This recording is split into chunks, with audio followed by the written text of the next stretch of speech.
Welcome to Watch Symposium. I'm Austin. A part of my channel is my horological journey. It's a horological diary of what I'm wearing. And I was wearing the Sea Dweller for a long time, the 16600.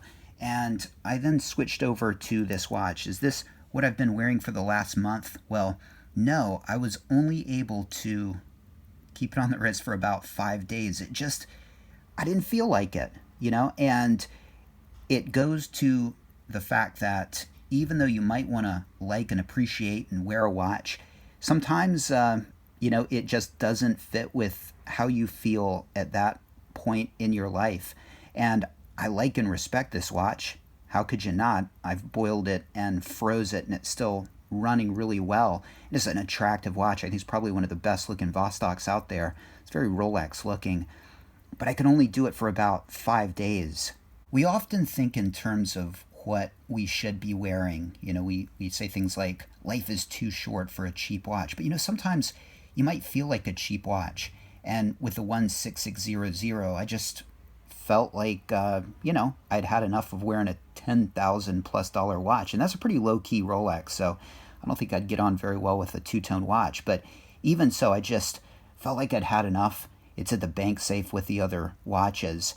And so I thought I would go on to this watch, but I needed something a little bit more. Why was this not a satisfying watch? I think it was because I wasn't ready to go quite this low end. And, sometimes you might not want a Rolex watch, but you might not want something this low end, something a little bit in the middle, something from a price point of view that is a little bit more special than this sub $200 watch. And so that's why I started wearing this, and it's been,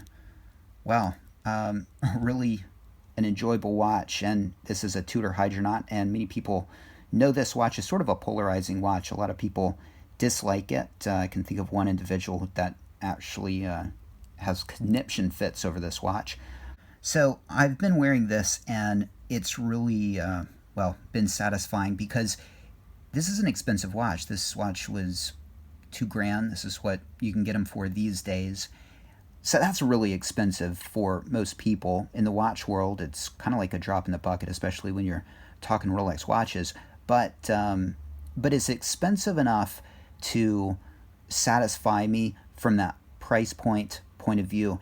But it's a high quality watch, and I feel like I'm wearing something good and consequential with some history, with some connection to Rolex, and with a unique aesthetic. I love that bluish purple dial, which you can't really see well here. I'll get better shots of it.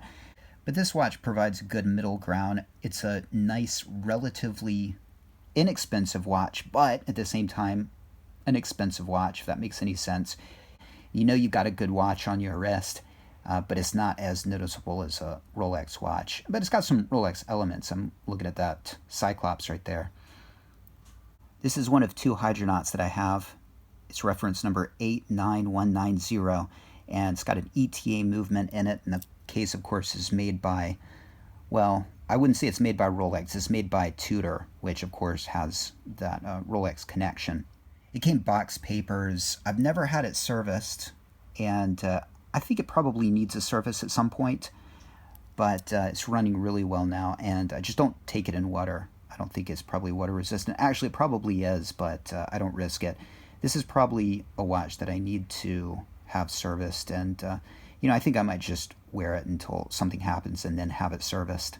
But this goes to the many watch wearing philosophies out there, and there's the philosophy that life is short, you should wear the best pieces, but other times you don't feel like wearing those best pieces. You feel like wearing something, downright kind of every day. And by the way, I wear this watch at night. I use the alarm.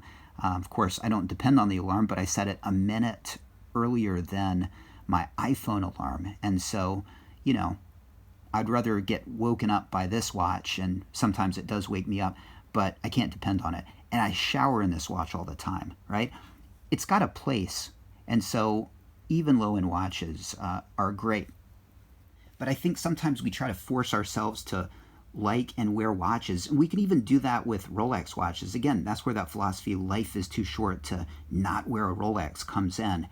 But, again, like I said, we sometimes just don't feel like that kind of watch. And that's sort of a truth that I've come to grips with and I've embraced.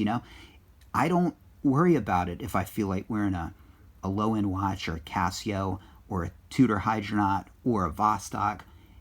It comes and goes, these feelings. And when they do, you should just listen to your heart and wear what you want. And, if it means wearing a Casio for a week or a month, then so be it. I mean, listen to your heart. And if your heart is cool with it, then your mind should be too.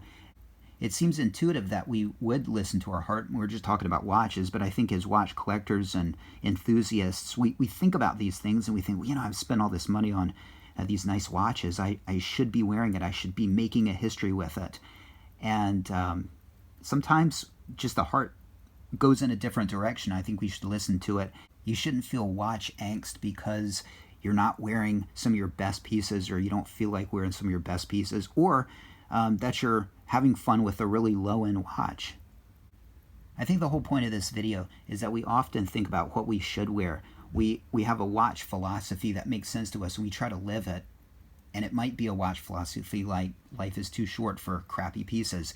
And that makes sense, and you might want to live it, but the heart at times goes in the opposite direction. And we're not static beings. We sometimes go in this direction and that direction, and I think sometimes we try to live out a certain philosophy that we have. Like, you should be making a history with your high-end watch and putting miles on it because it's going to have more meaning down the road. And that's true, but it can get in the way of what we feel like doing. Wear what you like, enjoy it, don't overthink it. Don't try to fit your wearing into a certain philosophy. Don't try to force it. What you like today is not going to be what you like tomorrow. What you like tomorrow is not going to be what you like further down the road. Embrace the many different waves of watch appreciation and enthusiasm that you will experience. You might not always feel like a high-end watch. That's all right. And you might feel like a crappy watch, and that's all right too. For the moment, I'm enjoying this Tudor. It's a nice middle ground. It's hitting the spot. What about you? What are you wearing? Take care. Thanks for watching. See you next time.